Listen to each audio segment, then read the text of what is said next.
Las Confesiones de San Agustín, una producción de la Orden de San Agustín y la Orden de Agustinos Recoletos.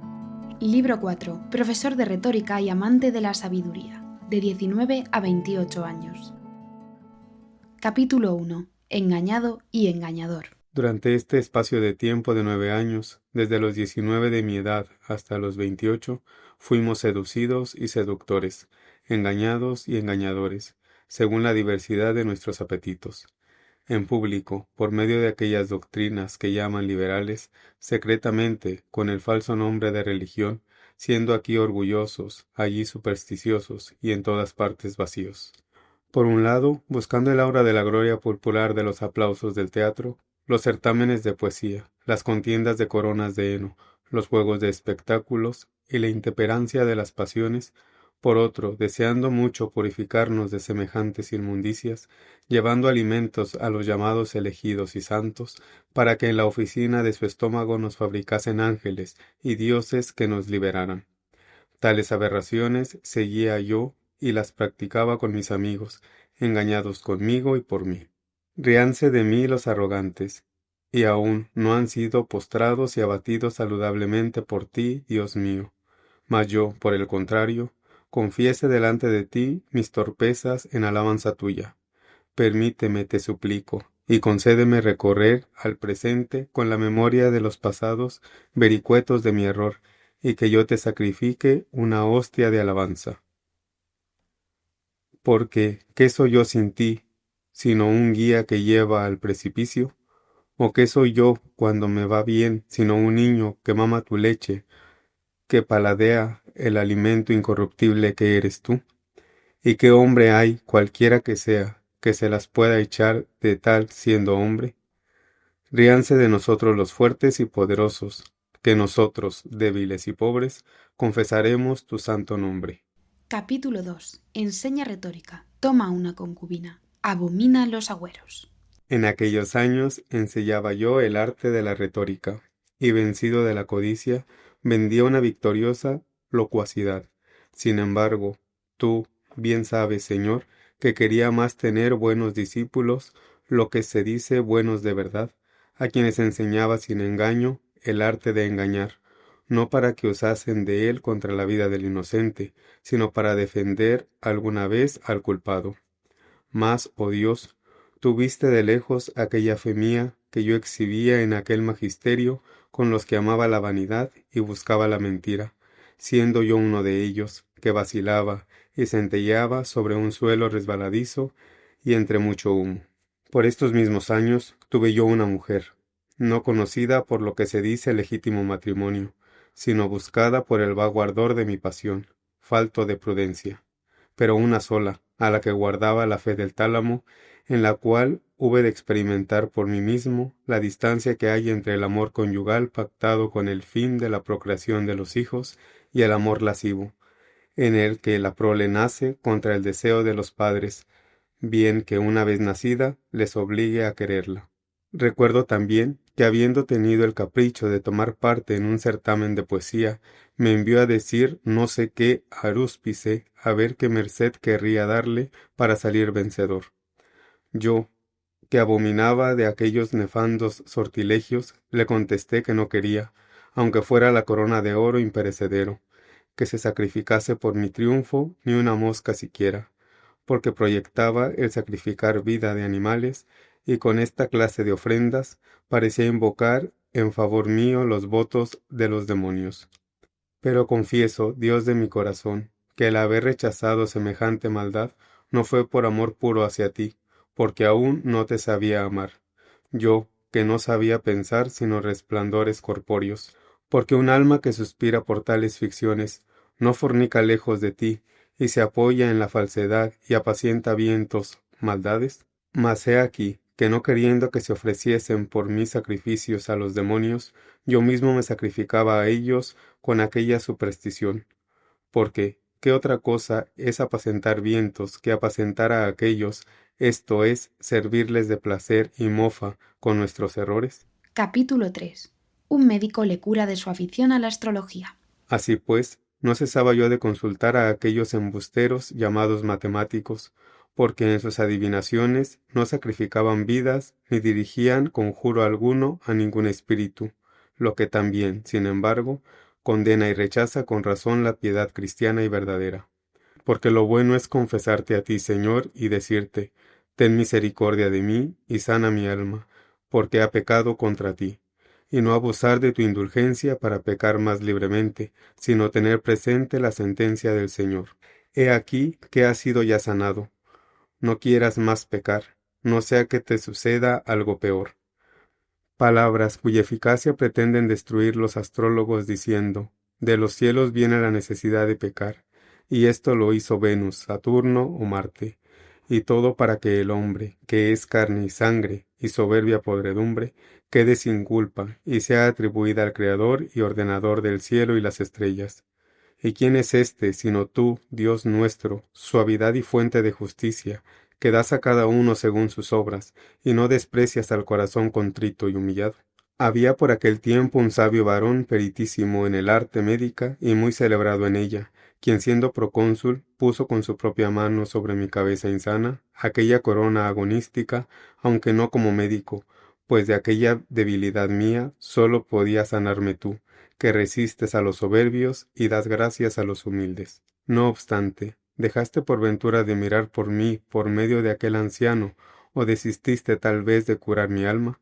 Lo digo porque habiéndome familiarizado mucho con él, y asistiendo asiduo y como colgado de sus discursos, que eran agradables y graves, no por la elegancia de su lenguaje, sino por la vivacidad de sus sentencias, como coligiese de mi conversación que estaba dado a los libros de los genetlíacos o astrólogos, me amonestó benigna y paternalmente que los dejase, y no gastara inútilmente en tal vanidad mis cuidados y trabajo, que debía emplear en cosas útiles, añadiendo que también él se había aprendido aquel arte hasta el punto de querer tomarla en los primeros años de su edad como una profesión para ganarse la vida, puesto que, si había entendido a Hipócrates, lo mismo podía entender a aquellos libros, pero que al fin había dejado aquellos estudios por los de la medicina, no por otra causa que por haberlos descubierto falsísimos y no querer, a fuer de hombre serio, buscar su sustento engañando a los demás. Pero tú, me decía, que tienes de qué vivir entre los hombres con tu clase de retórica, sigues este engaño, no por apremios de dinero, sino por libre curiosidad. Razón de más para que me creas lo que te he dicho, pues cuidé de aprenderla tan perfectamente que quise vivir de su ejercicio solamente.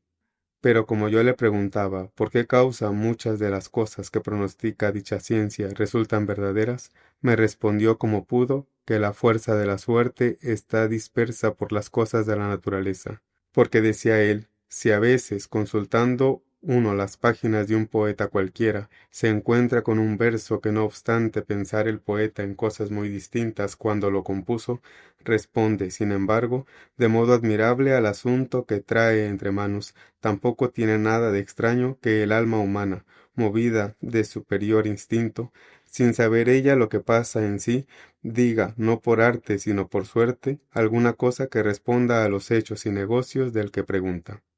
Y esto, Señor, me lo procuró aquel Vindiciano, o más bien me lo procuraste tú por medio de él, y delineaste en mi memoria lo que yo mismo más tarde debía buscar. Pero entonces ni éste, ni mi carísimo Nebridio, joven adolescente muy bueno y muy casto, que se burlaba de todo aquel arte de adivinación, pudieron persuadirme a que desechara tales cosas, porque me movía más la autoridad de aquellos autores, y no había hallado aún un argumento cierto, cual yo lo deseaba, que me demostrara sin ambigüedad que las cosas que salen verdaderas a los astrólogos les salen así por suerte o casualidad, y no por arte de la observación de los astros. Capítulo 4. Bautismo y muerte del amigo anónimo.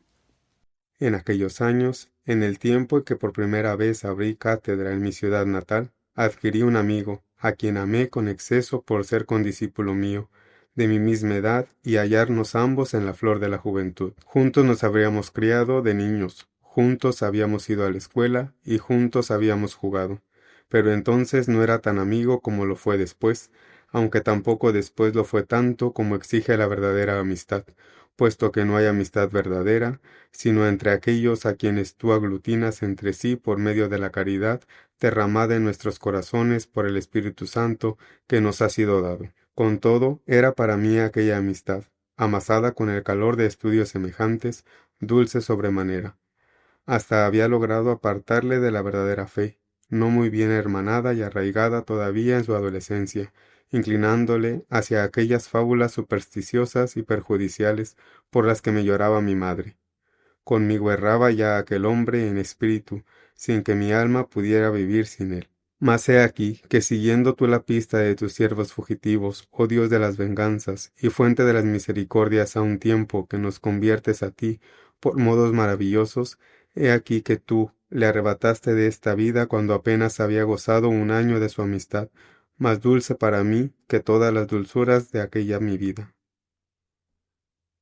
¿Quién hay que pueda contar tus alabanzas, aún reducido únicamente a lo que uno ha experimentado en sí solo? ¿Qué hiciste entonces, Dios mío? Oh, y cuán impenetrable es el abismo de tus juicios, porque como fuese atacado aquel de unas calenturas y quedara mucho tiempo sin sentido bañado en sudor de muerte, como se desesperara de su vida, se le bautizó sin él conocerlo, lo que no me importó, por presumir que retendría mejor su alma lo que había recibido de mí, que no lo que había recibido en el cuerpo, sin él saberlo. La realidad, sin embargo, fue muy otra, porque habiendo mejorado y ya puesto a salvo tan pronto como le pude hablar, y lo pude tan pronto como lo pudo él, pues no me separaba un momento de su lado, y mutuamente pendíamos el uno del otro, tenté de reírme en su presencia del bautismo, creyendo que también él se reiría del mismo, recibido sin conocimiento ni sentido, pero que sin embargo sabía que lo había recibido. Pero él, mirándome con horror como a un enemigo, me amonestó con admirable y repentina libertad, diciéndome que si quería ser su amigo, cesase de decir tales cosas. Yo, estupefacto y turbado, reprimí todos mis ímpetus para que convaleciera primero, y recobradas las fuerzas de la salud, estuviese en disposición de poder discutir conmigo en lo que fuera de mi gusto. Mas tú, Señor, le libraste de mi locura, a fin de ser guardado en ti para mi consuelo, pues pocos días después, estando yo ausente, le repitieron las calenturas y murió. Con qué dolor se entenebreció mi corazón. Cuanto miraba era muerte para mí. La patria me era un suplicio, y la casa paterna un tormento insufrible. Y cuanto había comunicado con él, se me volvía sin él crudelísimo suplicio. Le buscaban por todas partes mis ojos, y no parecía. Llegué a odiar todas las cosas, porque no le tenían ni podían decirme ya como antes, cuando venía después de una ausencia. He aquí que ya viene. Me había hecho a mí mismo un gran lío y preguntaba a mi alma por qué estaba triste y me conturbaba tanto, y no sabía qué responderme. Y si yo le decía, espera en Dios, ella no me hacía caso, y con razón, porque más real y mejor era aquel amigo queridísimo que yo había perdido, que no aquel fantasma en que se ordenaba que esperase. Solo el llanto me era dulce y ocupaba el lugar de mi amigo en las delicias de mi corazón. Capítulo 5. ¿Por qué el llanto es útil a los desgraciados? Pero ahora, Señor, que ya pasaron aquellas cosas, y con el tiempo se ha suavizado mi herida, puedo oír de ti que eres la misma verdad, y aplicar el oído de mi corazón a tu boca, para que me digas por qué el llanto es dulce a los miserables. ¿Acaso tú, aunque presente en todas partes, has arrojado lejos de ti nuestra miseria, y permaneces inmutable en ti, en tanto que nos dejas a nosotros ser zarandeados por nuestras pruebas? Y, sin embargo, es cierto que, si nuestros suspiros no llegasen a tus oídos, ninguna esperanza quedará para nosotros.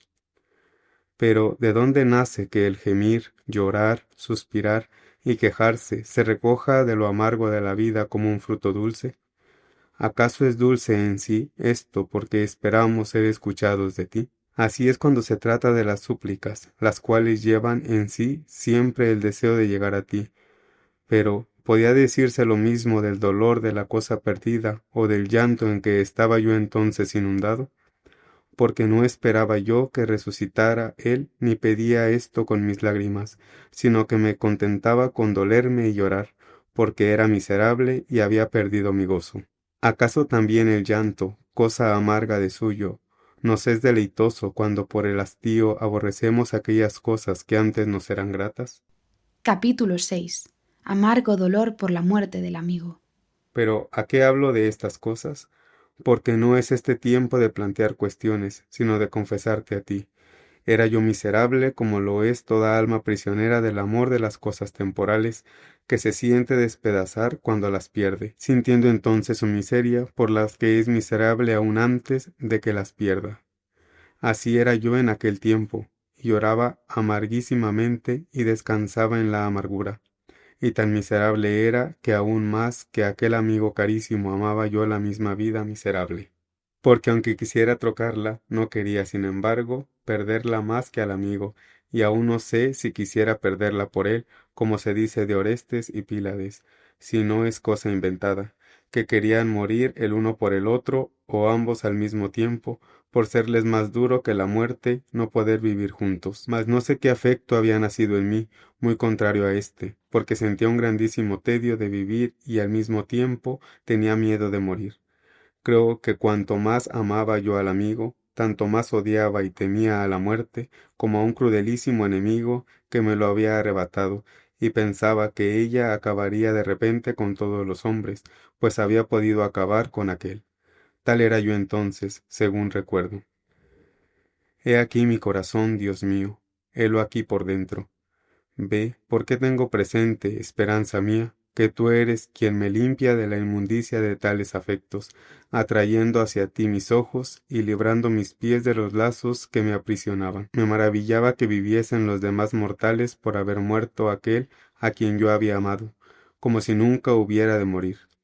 Y más me maravillaba aún de que habiendo muerto él, viviera yo, que era otro él. Bien dijo uno de su amigo que era la mitad de su alma, porque yo sentí que mi alma y la suya no eran más que una en dos cuerpos, y por eso me causaba horror la vida, porque no quería vivir a medias, y al mismo tiempo temía mucho morir, porque no muriese del todo aquel a quien había amado tanto.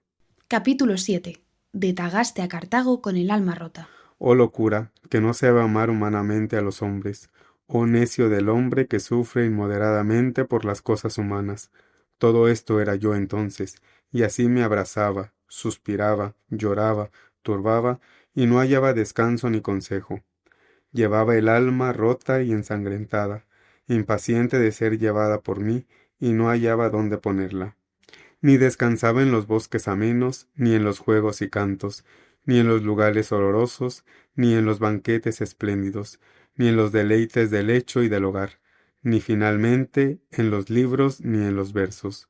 Todo me causaba horror hasta la misma luz, y cuanto no era lo que él era, me resultaba insoportable y odioso, fuera de gemir y llorar, pues sólo en esto hallaba algún descanso. Y si apartaba de esto a mi alma, luego me abrumaba la pesada carga de mi miseria. A ti, Señor, debía ser elevada para ser curada. Lo sabía, pero ni quería ni podía, tanto más cuanto que lo que pensaba de ti no era algo sólido y firme, sino un fantasma, siendo mi error mi Dios. Y si me esforzaba por poner sobre él mi alma, por ver si descansaba, luego resbalada como quien pisa en falso y caía de nuevo sobre mí, siendo para mí mismo una infeliz morada, en donde ni podía estar ni me era dado salir. ¿Y a dónde podía huir mi corazón que huyese de mi corazón? ¿A dónde huir de mí mismo? ¿A dónde no me seguiría yo a mí mismo? Con todo huí de mi patria, porque mis ojos le habían de buscar menos donde no solía verle, y así me fui de Tagaste a Cartago. Capítulo 8. El tiempo y el compañerismo calman su dolor. No en balde corren los tiempos, ni pasan inútilmente sobre nuestros sentidos, antes causan en el alma efectos maravillosos. He aquí que venían y pasaban unos días tras otros, y viniendo y pasando dejaban en mí nuevas esperanzas y nuevos recuerdos, y poco a poco me restituían a mis pasados placeres, a los que cedía aquel dolor mío, no ciertamente para ser sustituido por otros dolores, pero sí por causas de nuevos dolores. Porque ¿de dónde venía que aquel dolor me penetrara tan facilísimamente hasta lo más íntimo, sino de que había derramado mi alma en la arena, amando a un mortal, como si no fuera mortal, pero lo que más me reparaba y recreaba eran los solaces con los otros amigos, con quienes amaba aquello que amaba en tu lugar, esto es, una enorme fábula, y una larga mentira, con cuyo roce adulterino se corrompía nuestra mente, que sentía prurito por oírla. Fábula que no moría para mí, aunque muriese alguno de mis amigos. Otras cosas había que cautivaban más fuertemente mi alma con ellos, como era el conversar, reír, servirnos mutuamente con agrado, leer en común libros amenos, bromear unos con otros y divertirnos en compañía, discutir a veces, pero sin animadversión, como cuando uno disiente de sí mismo, y con tales disensiones esporádicas condimentar las muchas conformidades, enseñarnos mutuamente alguna cosa, suspirar por los ausentes con pena y acoger con alegría a los que llegaban. Con estos signos y otros semejantes, que proceden del corazón de los amantes y amados, y que se manifiestan con la boca, la lengua, los ojos y mil otros movimientos gratísimos, se derretían como con otros tantos incentivos nuestras almas, y de muchas se hacía una sola. Capítulo 9. La verdadera amistad en Dios y por Dios. Esto es lo que se ama en los amigos, y de tal modo se ama, que la conciencia humana se considera rea de culpa si no ama al que le ama o no corresponde al que le amó primero, sin buscar de él otra cosa exterior que tales signos de benevolencia.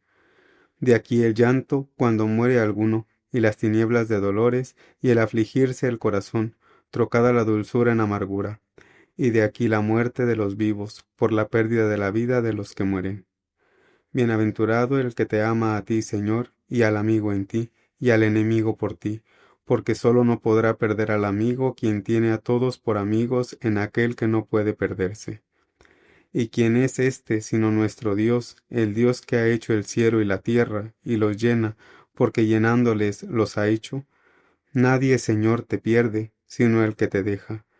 Mas porque te deja, ¿a dónde va o a dónde huye, sino de ti plácido, a ti airado? Pero, ¿dónde no hallará tu ley para su castigo?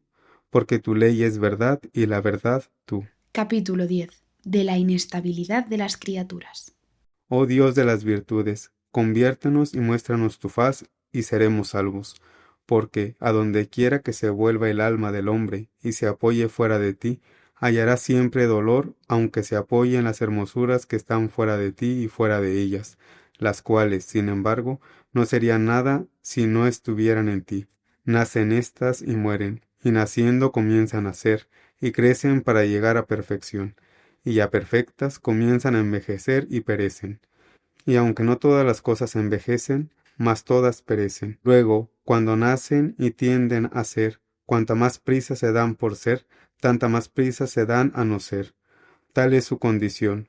Solo esto les diste, porque son parte de cosas que no existen todas a un tiempo, sino que muriendo y sucediéndose unas a otras, componen todas el conjunto cuyas partes son. De semejante modo se forma también nuestro discurso por medio de los signos sonoros, porque nunca sería íntegro nuestro discurso si en él una palabra no se retirase, una vez pronunciadas sus sílabas, para dar lugar a otra. Mi alma te alaba por ellas, oh Dios creador de cuanto existe, pero no se apegue a ellas con el visco del amor por medio de los sentidos del cuerpo, porque van a donde iban para no ser, y desgarran el alma con deseos pestilenciales. Y ella quiere el ser y ama el descanso en las cosas que ama, pero no haya en ellas donde por no permanecer. Huyen, ¿y quién podrá seguirlas con el sentido de la carne? ¿O quién hay que las comprenda aunque estén presentes? Tardo es el sentido de la carne por ser sentido de carne, pero esa es su condición. Es suficiente para aquello otro, para que fue creado, mas no basta para esto, para detener el curso de las cosas desde el principio que le es debido, hasta el fin que se les ha señalado. Porque en tu verbo, por quien fueron creadas, oyen el eco de esta orden, desde aquí y hasta aquí. Capítulo 11. Solo Dios es estable. No quieras ser frívola, alma mía, ni ensordezcas el oído de tu corazón con el tumulto de tu vanidad. Oye también tú. El mismo verbo clama que vuelvas, porque sólo hallará lugar de su descanso imperturbable, donde el amor no es abandonado, si él no nos abandona. He aquí que aquellas cosas se retiran para dar lugar a otras, y así se componga este bajo universo en todas sus partes. Pero ¿acaso me retiro yo a algún lugar? Dice el Verbo de Dios. Pues fija ahí tu mansión, confía ahí cuanto de ahí tienes, alma mía, siquiera fatigada ya con tantos engaños. Encomienda a la verdad cuanto de la verdad has recibido, y no perderás nada, antes se florecerán tus partes podridas, y serán sanas todas tus dolencias, y reformadas y renovadas, y unidas contigo tus partes inconsistentes, y no te arrastrarán ya al lugar donde ellas caminan, sino que permanecerán contigo para siempre donde está Dios, que nunca se muda y eternamente permanece. ¿Por qué, alma pervertida, sigues a tu carne? Sea ésta la que te siga a ti convertida. Todo lo que por ella sientes es parte, mas ignoras el todo cuyas partes son, y que, sin embargo, te deleitan. Pero si el sentido de tu carne fuese idóneo para comprender el todo, y en castigo tuyo no hubiera sido éste reducido a comprender una sola parte del universo en su justa medida, sin duda que tú suspirarías porque pasase todo lo que existe de presente para mejor disfrutar del conjunto. Porque también lo que hablamos por el sentido de la carne lo percibes, y no quieres que las sílabas se detengan, sino que vuelen para que vengan las otras, y así oigas el conjunto. Así acontece siempre con todas las cosas que componen un todo, y cuyas partes, todas que lo forman, no existen al mismo tiempo, las cuales más nos deleitan todas juntas que no cada una de ellas, de ser posible sentirlas todas. Pero mejor que todas ellas es el que las ha hecho, que es nuestro Dios, el cual no se retira, porque ninguna cosa le sucede. Capítulo 12. La verdadera felicidad solo está en Dios. Si te agradan los cuerpos, alaba a Dios en ellos, y revierte tu amor sobre tu artífice, no sea que le desagrades en las mismas cosas que te agradan. Si te agradan las almas, ámalas en Dios, porque si bien son mudables, fijas en Él permanecerán. De otro modo desfallecerían y perecerían. Ámalas, pues, en Él, y arrastra contigo hacia Él a cuantos puedas, y diles: a éste amemos. Él es el que ha hecho estas cosas y no está lejos de aquí, porque no las hizo y se fue. Antes de Él proceden y en Él están. Pero he aquí que Él está donde se gusta la verdad, en lo más íntimo del corazón, pero el corazón se ha alejado de Él. Volved pues, prevaricadores, al corazón, y adheríos a Él, que es vuestro hacedor. Estad con Él y permaneceréis estables. Descansad en Él y estaréis tranquilos. ¿A dónde vais por ásperos caminos? ¿A dónde vais? El bien que amáis de Él proviene, mas solo en cuanto a Él se refiere es bueno y suave. Pero justamente será amargo si abandonando Dios injustamente se amare lo que de Él procede. ¿Por qué andáis aún todavía por caminos difíciles y trabajosos? No está el descanso donde lo buscáis. Buscad lo que buscáis, pero sabed que no está donde lo buscáis. Buscáis la vida en la región de la muerte, no está allí. ¿Cómo encontrar vida bienaventurada donde no hay vida siquiera? Nuestra mismísima vida descendió acá y tomó nuestra muerte, y la mató con la abundancia de su vida, y dio voces como de trueno, clamando que retornemos a Él en aquel retiro de donde salió para nosotros, pasando primero por el seno virginal de María, en el que se desposó con la humana naturaleza, carne mortal, para no ser siempre mortal. De aquí, como esposo que sale de su tálamo, se esforzó alegremente como un gigante para recorrer su camino, porque no se retardó, sino que corrió dando voces con sus palabras, con sus obras, con su muerte, con su vida, con su descendimiento y su ascensión, clamando que nos volvamos a Él, pues si partió de nuestra vista, fue para que entremos en nuestro corazón y ahí le encontremos, porque si partió, aún está con nosotros. No quiso estar mucho tiempo con nosotros, pero no nos abandonó. Se retiró de donde nunca se apartó, porque Él hizo el mundo, y en el mundo era, y al mundo vino a salvar a los pecadores. Y a Él se confiesa mi alma, y Él la sana de las ofensas que le ha hecho. Hijos de los hombres, ¿hasta cuándo seréis duros de corazón? ¿Es posible que después de haber bajado la vida a vosotros, no queráis subir y vivir? Mas, ¿a dónde subisteis cuando estuvisteis en alto y pusisteis en el cielo vuestra boca? Bajad a fin de que podáis subir hasta Dios, ya que caísteis ascendiendo contra él. Diles estas cosas para que lloren en este valle de lágrimas, y así les arrebates contigo hacia Dios, porque si se las dices ardiendo en llamas de caridad, con espíritu divino se las dices. Capítulo 13. De lo bello y de lo conveniente. Yo no sabía nada entonces de estas realidades, y así amaba las hermosuras inferiores, y caminaba hacia el abismo, y decía a mis amigos, ¿amamos por ventura algo fuera de lo hermoso? ¿Y qué es lo hermoso? ¿Qué es la belleza? ¿Qué es lo que nos atrae y aficiona a las cosas que amamos? Porque ciertamente que si no hubiera en ellas alguna gracia y hermosura, de ningún modo nos atraerían hacia sí. Y notaba yo y veía que en los mismos cuerpos una cosa era el todo, y como tal hermoso, y otro lo que era conveniente por acomodarse aptamente a alguna cosa, como la parte del cuerpo respecto del conjunto, el calzado respecto del pie, y otras cosas semejantes. Esta consideración brotó en mi alma de lo íntimo de mi corazón, y escribí unos libros sobre lo bello y lo conveniente, creo que 2 o 3. Tú lo sabes, Señor, porque lo tengo ya olvidado, y no los conservo por habérseme extraviado, no sé cómo. Capítulo 14. La dedicatoria a Hierio. Pero, ¿qué fue lo que me movió, Señor y Dios mío, para que dedicara aquellos libros a Hierio, retórico de la ciudad de Roma, a quien no conocía de vista, sino que le apreciaba por la fama de su doctrina, que era grande, y por algunos dichos suyos que había oído y me agradaban?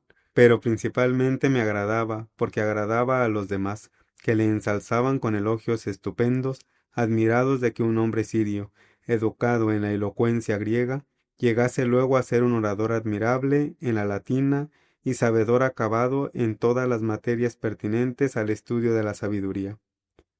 Era alabado aquel hombre y se le amaba aunque ausente. Pero ¿es acaso que el amor entra en el corazón del que escucha por la boca del que alaba? De ninguna manera, sino que de un amante se enciende otro. De aquí que se ame al que es alabado, pero sólo cuando se entiende que es alabado con corazón sincero, o lo que es lo mismo, cuando se alaba con amor. De este modo amaba yo entonces a los hombres, por el juicio de los hombres y no por el tuyo, Dios mío, en quien nadie se engaña.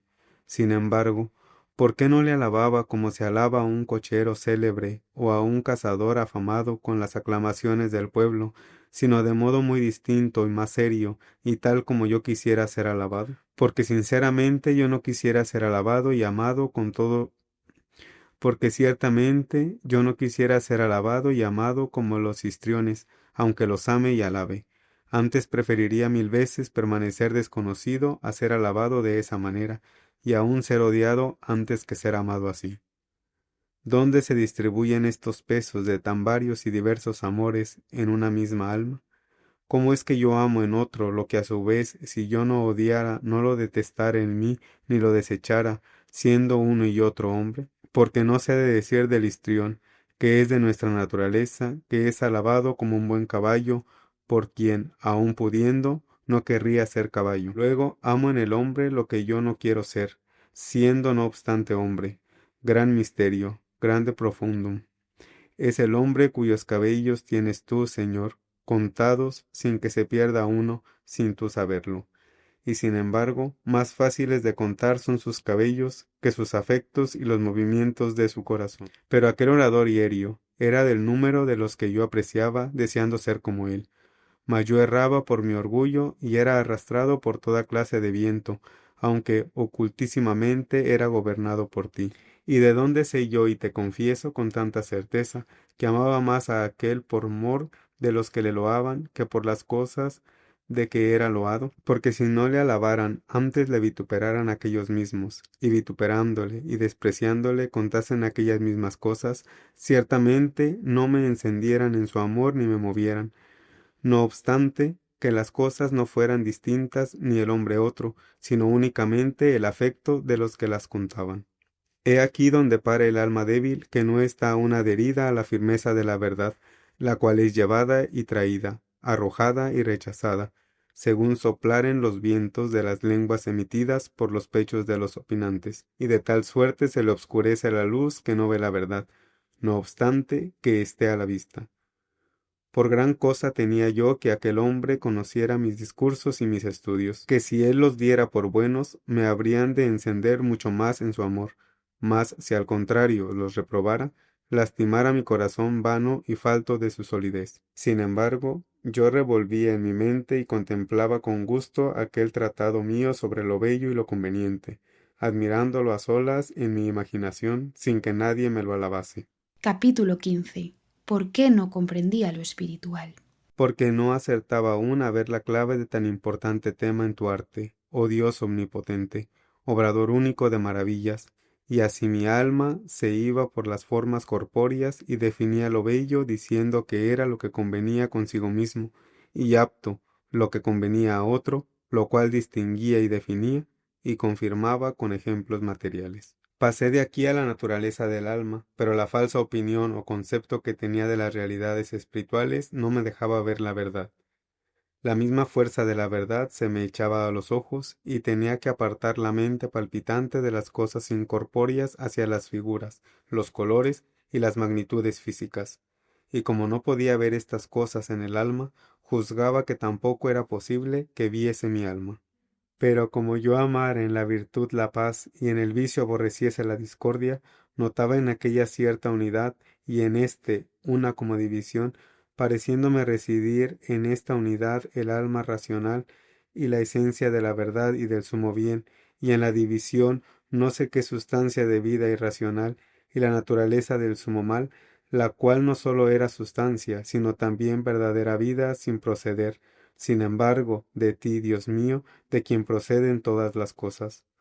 Y llamaba a aquella mónada como inteligencia asexuada, y a esta díada, en la que englobaba la cólera en los delitos y la libido en los vicios, sin saber lo que me decía. En realidad, no sabía aún ni había aprendido que ninguna sustancia constituye el mal, ni que nuestra inteligencia sea el sumo e inmutable bien. Porque así como se cometen crímenes cuando el impulso del alma es vicioso, y se precipita insolente y turbulento, y se dan los pecados cuando el afecto del alma con que se alimentan los deleites carnales es inmoderado, así también los errores y falsas opiniones contaminan la vida si la mente racional está viciada, cual estaba la mía entonces, que no sabía que debía ser ilustrada por otra luz para participar de la verdad, por no ser ella la misma cosa que la verdad. Porque tú, Señor, iluminarás mi linterna, tú, Dios mío, iluminarás mis tinieblas, y de tu plenitud recibimos todos, porque tú eres la luz verdadera que ilumina a todo hombre que viene a este mundo, y porque en ti no hay mutación ni la más instantánea obscuridad. Yo me esforzaba por llegar a ti, pero era repelido por ti para que gustase de la muerte, porque tú resistes a los soberbios. Y qué mayor soberbia que afirmar con incomprensible locura que yo era lo mismo que tú en naturaleza, porque siendo yo mudable y reconociéndome tal, pues si quería ser sabio era por hacerme de peor mejor, prefería, sin embargo, juzgarte mudable antes que no ser yo lo que tú. He aquí por qué era yo repelido, y tú resistías a mi ventosa cerviz. Yo no sabía imaginar más que formas corpóreas, y siendo carne, acusaba a la carne, y siendo espíritu errante, no acertaba a volver a ti, y caminando, marchaba hacia aquellas cosas que no son nada ni en ti, ni en mí, ni en el cuerpo, ni me eran sugeridas por tu verdad, sino que eran fingidas por mi vanidad según los cuerpos. Y decía a tus fieles pequeñuelos, mis conciudadanos, de los que yo sin saberlo andaba desterrado, les decía yo, hablador e inepto. ¿Por qué hierre el alma hechura de Dios? Mas no quería que se me dijese. ¿Y por qué hierra Dios? Y porfiaba en defender que tu sustancia inmutable obligada erraba, antes de confesar que la mía mudable se había desmandado espontáneamente y en castigo de ello andaba ahora en error.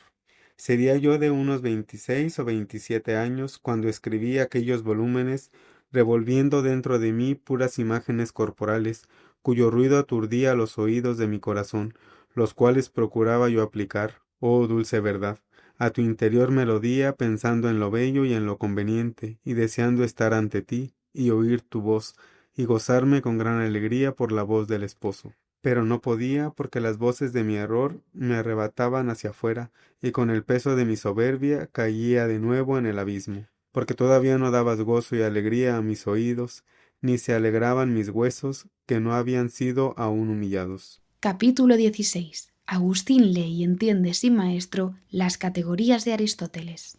¿Y qué me aprovechaba que siendo yo de edad de 20 años, poco más o menos, y viniendo a mis manos ciertos escritos aristotélicos, intitulados las 10 categorías, que mi maestro, el retórico de Cartago, y otros que eran tenidos por doctos, citaban con gran énfasis y ponderación, haciéndome suspirar por ellos como por una cosa grande y divina, las leyera y entendiera yo solo? Porque como yo las consultase con otros que decían de sí haberlas apenas logrado entender de maestros eruditísimos, que se las habían explicado no sólo con palabras, sino también con figuras pintadas en la arena, nada me supieron decir que no hubiera yo entendido a solas con aquella lectura. Y aún me parecía que dichos escritos hablaban con mucha claridad de la substancia, cuál es el ser humano y de las cosas que en ella se encierran, como son la figura, cualidad, altura, cantidad, raza y familia del mismo, o dónde se haya establecido y cuándo nació, y está de pie o sentado, y si calzado o armado, o si es sujeto, agente o paciente, y demás cosas que se contienen en estos 9 predicamentos o géneros, de los que he puesto algunos ejemplos, así como innumerables pueden aducirse del mismo predicamento de substancia. ¿De qué me aprovechaba, digo, todo esto?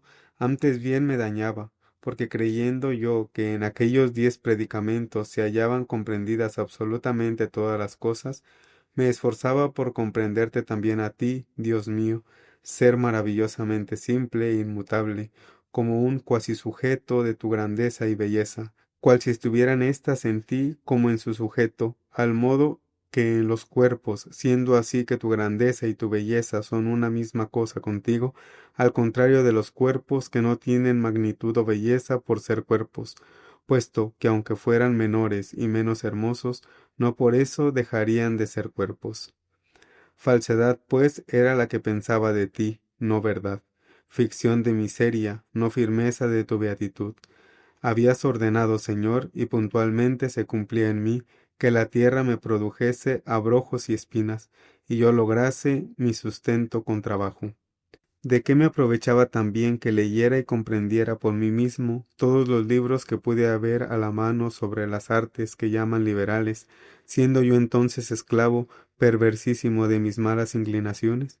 Me gozaba con ellos, pero no sabía de dónde venía cuanto de verdadero y cierto hallaba en ellos, porque tenía las espaldas vueltas a la luz y el rostro hacia las cosas iluminadas, por lo que mi rostro, que veía las cosas iluminadas, no era iluminado. Tú sabes, Señor Dios mío, cómo sin ayuda de maestro entendí cuanto leí de retórica y dialéctica, y geometría, y música y aritmética, porque también la prontitud de entender y la agudeza en el discernir son dones tuyos, mas no te ofrecía por ellos sacrificio alguno, y así no me servían tanto de provecho como de daño, pues tan buena parte de mi hacienda cuidé mucho de tenerla en mi poder, mas no así de guardar mi fortaleza para ti. Antes, apartándome de ti, me marché a una región lejana para disiparla entre las rameras de mis pasiones. Pero, ¿qué me aprovechaba cosa tan buena si no usaba bien de ella? Porque no comprendí yo que aquellas artes fueran tan difíciles de entender aún de los estudiosos y de ingenio hasta que tuve que exponerlas, siendo entonces entre ellos el más sobresaliente y el que me comprendía al explicarlas con menos tardanza. Mas ¿de qué me servía todo esto, si juzgaba que tú, Señor Dios verdad, eras un cuerpo luminoso e infinito, y yo un pedazo de ese cuerpo? Oh excesiva perversidad, pero así era yo, ni me avergüenzo ahora, Dios mío, de confesar tus misericordias para conmigo y de invocarte, ya que no me avergoncé entonces de profesar ante los hombres mis blasfemias y ladrar contra ti. ¿Qué me aprovechaba, repito, aquel ingenio fácil para entender aquellas doctrinas y para explicar con claridad tantos y tan enredados libros sin que ninguno me los hubiese explicado, si en la doctrina de la piedad erraba monstruosamente y con sacrílega torpeza? ¿Acaso era gran daño para tus pequeñuelos el que fuesen de ingenio mucho más tardo, si no se apartaban lejos de ti, para que seguros en el nido de tu iglesia echasen plumas y les creciesen las alas de la caridad con el sano alimento de la fe? Oh Dios y Señor nuestro, esperamos el abrigo de tus alas y protégenos y llévanos. Tú llevarás, sí, tú llevarás a los pequeñuelos y hasta que sean ancianos, tú los llevarás, porque nuestra firmeza, cuando eres tú, entonces es firmeza, mas cuando es nuestra, entonces es debilidad. Nuestro bien vive siempre contigo, y así, cuando nos apartamos de él, nos pervertimos. Volvamos ya, Señor, para que no nos apartemos, porque en ti vive sin ningún defecto nuestro bien, que eres tú, sin que temamos que no haya lugar a donde volar, porque de ahí hemos venido, y aunque ausentes nosotros de ahí, no por eso se derrumba nuestra casa, tu eternidad. Libro 4. Profesor de retórica y amante de la sabiduría, de 19 a 28 años. Has escuchado las Confesiones de San Agustín, texto cedido por la Federación Agustiniana Española. Traducción de Fray Ángel Custodio Vega Rodríguez Agustino, revisada por Fray José Rodríguez Díez, Agustino Recoleto. Narrado por los miembros de la familia agustiniana, de la Orden de San Agustín y la Orden de Agustinos Recoletos. Producción Blanca Serrano. Producción ejecutiva, Oficina de Comunicación de la Orden de Agustinos Recoletos. Esta obra es una coproducción de la Orden de San Agustín y la Orden de los Agustinos Recoletos.